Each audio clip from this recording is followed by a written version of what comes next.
کہتے ہیں کہ کسی زمانے میں پرندے انسانوں سے زیادہ عقل مند ہوا کرتے تھے۔ انہیں کسی بادشاہ کی ضرورت نہیں تھی اور نہ ہی وزیروں کی جو بادشاہ کو مشورے دیتے، نہ ہی انہیں پرندوں کے کسی ایسے جھرکے کی ضرورت تھی جو مل بیٹھ کر ان کے لیے قانون بناتے۔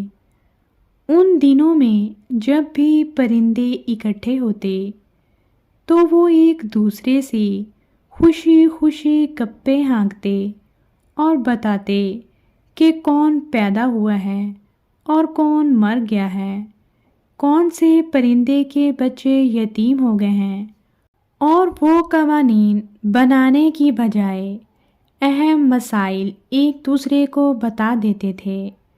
ان کا قانون ایک ہی تھا، محبت اور دوستی کا قانون۔ نہ انہیں نفرت کا علم تھا اور نہ ہی غصے کا۔ لیکن پھر ایک مکار ان کے علاقے میں داخل ہو گیا۔ وہ پرندوں کی خوشیوں کا دشمن تھا۔ اس نے مور سے کہا، تم اپنے آپ کو عام سا پرندہ کیوں سمجھتے ہو، حالانکہ تم باقی سب پرندوں سے زیادہ خوبصورت ہو؟ مور اس کی لچھے دار باتوں میں آ گیا۔ پھر وہی شخص عقاب کے پاس گیا اور اسے کہنے لگا، تم یہ مریل سے پرندے کوئل کو اپنا دوست کیوں سمجھتے ہو؟ کیا تم باقی سب پرندوں سے زیادہ طاقتور نہیں ہو؟ تم بادلوں سے بھی اوپر اڑنے والے ہو۔ تم آسانی سے اپنی چونچ سے اس کے ٹکڑے کر سکتے ہو۔ عقاب اس کی باتوں میں آ گیا۔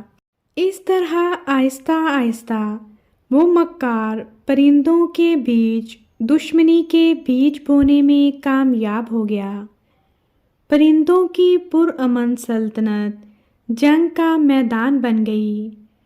پرندے ایک دوسرے سے لڑنے لگے۔ آخر کار طاقتور پرندے کمزور پرندوں کا شکار کرنے لگے۔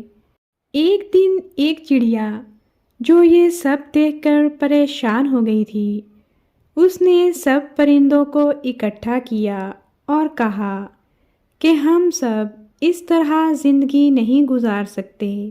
اس نے عقاب سے کہا، ہمیں انصاف چاہیے، آپ سب سے طاقتور پرندے ہو، بہتر ہے سب پر حکومت کریں تاکہ کوئی کسی کے ساتھ زیادتی نہ کر سکے۔ عقاب خوشامد پسند تھا، فوراً مان گیا۔ لیکن پرندوں کے جانے کے بعد وہی مکار عقاب کے پاس آیا اور اسے کہا، بادشاہ تو ہوتے ہی عوام سے خدمت کرانے کے لیے ہیں، تمہارے پاس وقت کہاں کہ تم ان احمقانہ لڑائیوں میں صلح کرواتے پھرو؟ بہتر ہے تم الو کو ان کا بادشاہ بنا دو۔ اس کی آنکھیں قیمتی پتھروں جیسی ہوتی ہیں، وہ صرف رات کو دیکھ سکتا ہے، اور جب روشنی میں دوسرے پرندے ہواؤں میں پرواز کرتے ہیں تو وہ کچھ نہیں دیکھ سکتا، اس لیے وہ کسی معاملے میں دخل نہیں دے گا اور ہر کوئی وہی کرے گا جو اس کا دل چاہے گا۔ عقاب کو یہ ترکیب بہت اچھی لگی۔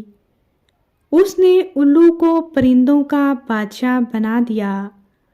الو دن کو سویا رہتا ہے اور رات کو جاگتا ہے۔